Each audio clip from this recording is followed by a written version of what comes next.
SPX is what I'm really looking for this morning. If I don't see a great short right off the gate, I'm not touching it. Just give it a few minutes. There's just no hurry. Okay. I'm in no hurry to get things. I want good setups, and I'll talk through everything with SPX. I'm not touching the effing thing long. Oh, I like it. I like it. We got an open print overhead. I want to be patient. See if we can get a pop into that 90 area, man. Come on, baby. Get up into 44.90. That would be sick. I mean, this is the perfect place to get short if I'm going to get short. The bulls keep trying, but look at the evidence here. What does the evidence show us?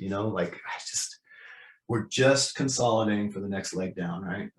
The next short setup is up here. Yeah, exactly. It's up here at 45.05. Put my orders out. I got fills on one strike right here. I had another one sitting up here. Didn't get it, but I got one strike on while I was gone. I just put my orders out.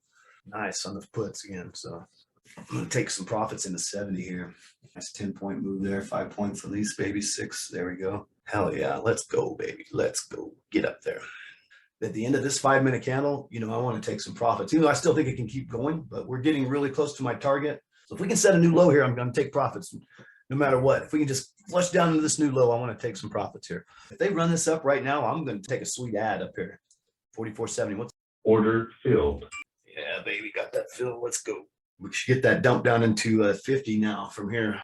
There's 57. See if we can break this 57. We should make pretty quick work on down to 55. Order filled. So I went ahead and paid myself here at this 57 in case we double bottom, but I just got paid about $4 on those contracts. I think profit order sitting out here. If we can get that, ooh, there he goes. Let's go.